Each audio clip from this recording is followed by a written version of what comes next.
guys, how's it going? Today on the episode, we're gearing up for the last couple track days of the year. So now one thing that I've always wanted to do, and I've kind of thought about after I burned through my last set of Nitto Tri-5R tires relatively quickly. It took me 2 seasons, but still it was pretty quick for a really expensive tire. I thought it'd be a really good idea to try to get a dedicated set of track tires. Just a set that I throw on. I wanted drag radials so I could throw them on, drive to the strip, use them there, come back, and then put my other drag radials, my daily use drag radials on, and just have a pair that I'm not constantly wearing them down doing burnouts of the track. Try to get some more length, some longevity out of my tires. So one of the things that really added to me wanting to get this drag-specific wheel setup was one of my favorite YouTubers, Mr. Modern Red Hemi, had mentioned that he had dropped quite a few tenths in the quarter mile just by switching to a drag pack setup with a smaller diameter wheel. Right now I'm rocking 20-inch wide tires with 10.5-inch wide rims that I have 275s on. Now a lot of guys will drop down to a 17-inch wheel on the Challengers. It's about as small a diameter wheel as you can get while still retaining the stock calipers. And the reasoning behind that is the smaller the diameter of the wheel, the less rotating mass you have, which means faster. It's just faster. It's less sprung weight that the car is having to propel down the track. And rotating mass like that saves you a fair bit of time on your ET.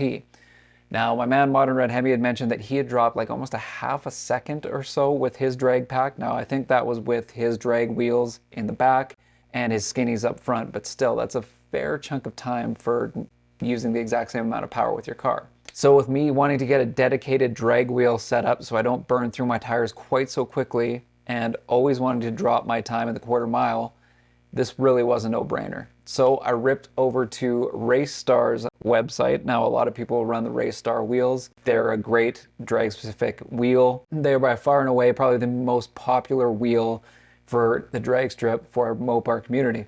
Now a lot of people end up going with the Dragstar wheels, but I kind of wanted to do something a little bit different and decided to go with the Recluse wheels.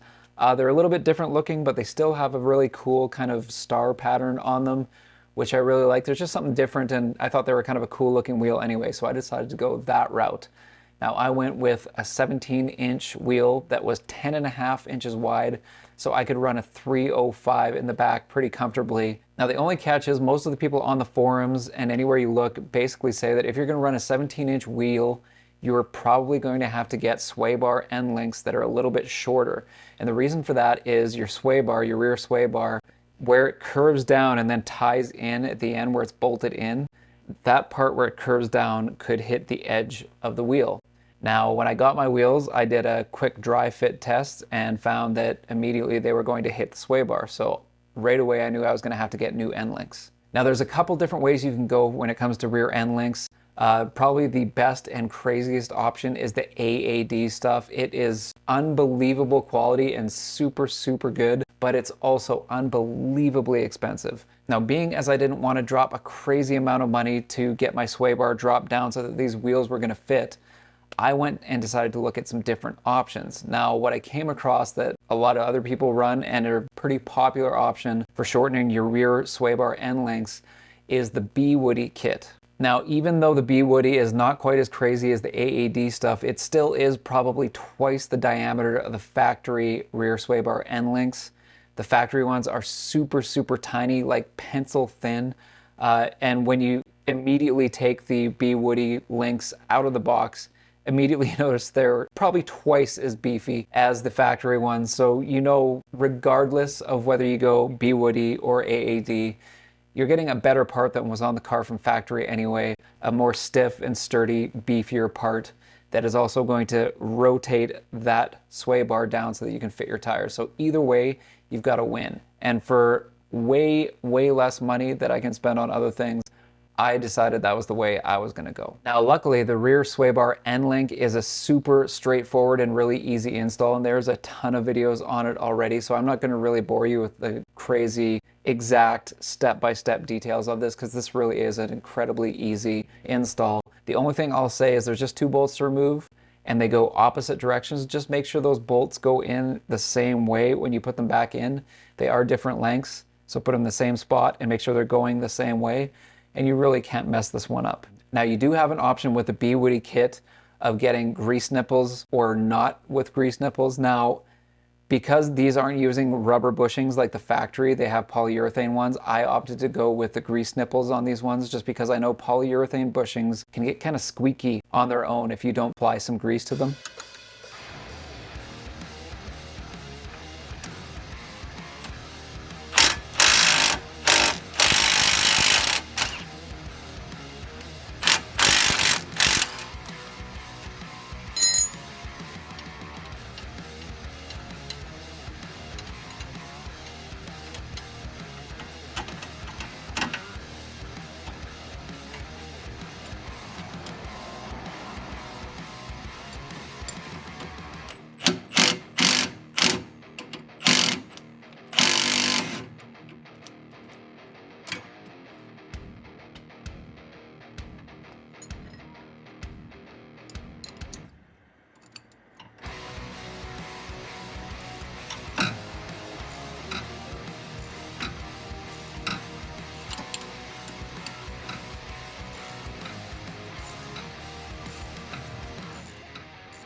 Now, one other thing to keep in mind is to zip tie this wire out of the way because it gets fairly close to rubbing with the new tire and wheel setup. Just zip tie it out of the way and then you don't have to worry about it ever again.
So after replacing the tires and putting the end link on, you might notice when you put the tire on that it still might rub or be very, very close to touching that end link. Not to worry, when the weight of the car gets back on the suspension, you're going to see that you're going to have probably about an inch or so of clearance, maybe even a little more than that, and you're having no problem ripping down the drag strip with these end links.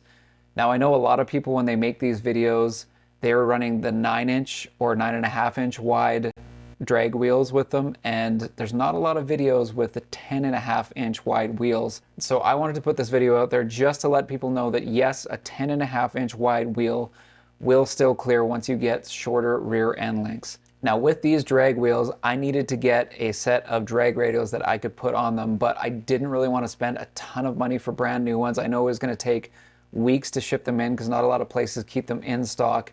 So I was kind of in a little bit of a jam because the end of the season was coming up, but I also really wanted to get this setup going so that I could finish my last couple races of the season on the new drag setup and see what kind of effect that would have on my ET. Now, lucky for me, on Facebook Marketplace, literally the day after I got these wheels, a set of Mickey Thompson ET Streets came up, which I hadn't tried the Mickey Thompsons, and I know a lot of people absolutely swear by them. I love my Nitto Tri-5Rs, but Mickey Thompsons are also an excellent tire that I don't think you can go wrong with. Now, with this deal on Facebook Marketplace, I ended up tracking down a set of ET Streets that were in really good shape with a lot of their tread life still left in them. So I jumped on that immediately that day. I think they were literally listed the day before, and I jumped on them. Went and picked them up that night and scored myself a set of drag radials for very, very cheap. So my drag setup really didn't cost me a ton compared to what most people pay or what it could be just from the luck of the draw. Never hurts to check Facebook Marketplace. You never know what you're going to find on there. And that's about it, guys, with this new drag setup. I'm super excited to get down and check out and see what they do for the end of the season. And let's really find out how much ET they can shave off my quarter mile time. Anyways, guys, thanks so much for watching, and we'll talk to you later. Cheers.